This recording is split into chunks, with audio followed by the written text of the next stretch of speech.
نظم آپ دیکھ رہے ہیں جس میں ہاتھ بھی ملایا جا رہا ہے اور رشوت بھی لی جا رہی ہے.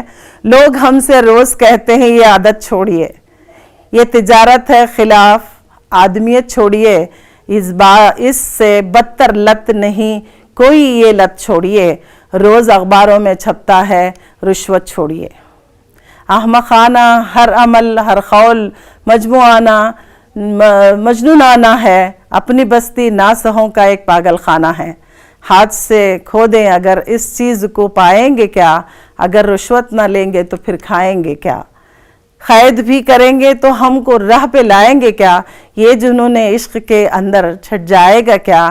ملک بھر کو قید کر دیں کس کے بس کی بات ہے, سب سے سب ہیں کوئی دو چار بس کی بات ہے. یہ ہوس یہ چور بازاری یہ مہنگائی یہ بھاؤ, رائی کی قیمت بھی ہو جب پربت پر کیوں آئے نہ تاؤ. تنخواہ میں ہے پانی آدھا پاؤ, تو انسانوں کو تن کی اب بھاری ہو گیا اپنا جیون کی ناؤ. مستعد ہیں ہم سے جو رشوت چھڑانے کے لیے, ریت میں کھیت تو کیسے کشتی چلانے کے لیے.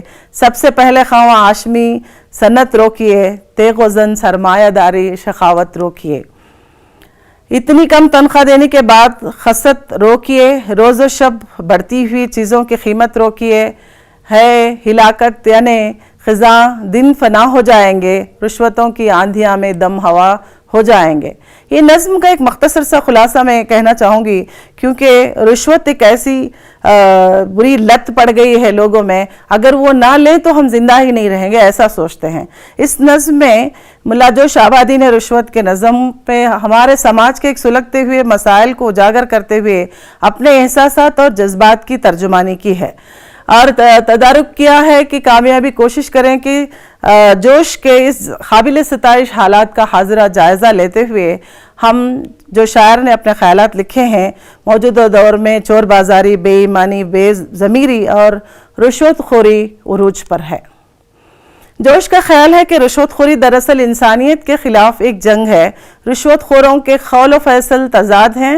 شاعر کہتے ہیں کہ جب ان کے رشوت خوروں سے باز آنے کا کہا جائے تو جواب ملتا ہے کہ ہم رشوت لیں تو اپنے پیٹ, نہ لیں تو کس طرح اپنا پیٹ بھریں گے.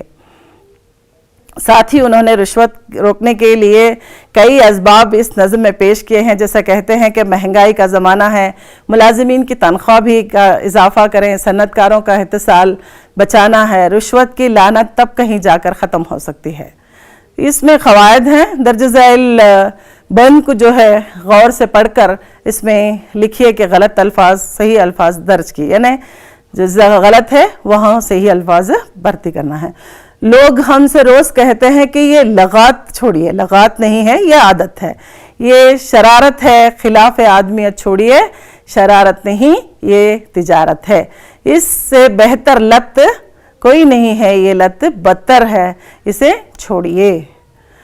روز خبروں میں چھپتا ہے کہ رشوت چھوڑیے, رشوت اخبارات میں آتا ہے خبروں میں نہیں. احمقانہ ہر عمل یعنی ہر بول مجنونانہ قول ہے, اپنے بستی کا یہ پاگل خانہ ہے, یعنی ناصحیوں کا ایک پاگل خانہ ہے. پہلے دو لفظوں سے جو تعلق رکھتے ہیں وہ رشوت نظم ہے جو جوش ملا آبادی کی ہے, آمد بہار ہے جو شوق خدوائی کی ہے. احمقانہ یعنی اسے ناصر ناصحی, فنا بقا, قید رہائی, عادت لت ہوس. صحیح جواب کی نشاندہی کیجیے. یہ سب میں اس میں لکھی ہوں, ڈیٹیل تفصیل میں پڑھتے جائیے گا. ریت میں کھیت ہے وہ کھیت چلانے کے لیے, اس کا مطلب ہے کہ حالات سے نباہ کرنا ناممکن ہے, دکھائی دیتا ہے. اپنی بستی نہ صحیح ایک پاگلوں کا خانہ ہے. درج ذیل کے جوڑیاں بنائیے. رشوت, قیمت, مجنونانہ, پاگل یعنی فنا بقا تاؤ. رشوت اتنا سب سوچنے کے بعد ضرور میں سمجھتی ہوں کہ ہم لوگ جو ہے رشوت لینا ہمارے سماج میں کم ہوگا. تو یہ رشوت نظم یہاں ختم ہوتی ہے. آئیے چلتے ہیں قول فیصل پر. قول فیصل میں یہ مولانا ابوالکلام آزاد ہیں. یہ سبق مولانا ابوالکلام آزاد کے بیانات کا مجموعی کتابی شکل میں قول فیصل کے نام سے شائع ہوا ہے. یہ بیانات انگریزی حکومت کے استحصال کے جواب میں دیے گئے ہیں۔ آزاد ایک شعلہ بیان مقرر تھے، فصیح و بلاغ زبان اور اختیار کا برجستہ استعمال ان کی تقریر و تحریر کا ایک خاص وصف ہے۔ اس تقریر میں ان کی صداقت اور جرات مندی کا اندازہ ہوتا ہے۔ تخلیق کار مولانا آزاد کا اصلی نام محی الدین ابوالکلام لقب اور آزاد تخلص تھا۔ ان کی پیدائش 11 نومبر 1888 میں مکہ مکرمہ میں ہوئی اور انتقال فروری 1950 پر 8 سنہ عیسوی۔ مولانا آزاد کی ابتدائی تعلیم والدین کی نگرانی میں ہوئی۔ 9 عمر میں ہی عربی فارسی زبانوں میں ان کو مہارت حاصل تھی۔ یہ ادبی سفر ان کا جو آغاز شروع ہوتا ہے، دراصل مولانا آزاد نثری میدان کے شاہ سوار تھے۔ ادبی دنیا مولانا آزاد کو ایک عظیم نثر نگار تسلیم کرتی تھی۔ ان کے ادبی سرمایے، ان کے رسالے، ان کے تصانیف شامل ہیں، جس میں کاروان خیال، غبار خاطر، تبرک آزاد، مکاتب آزاد، خطابات آزاد اور قول فیصل۔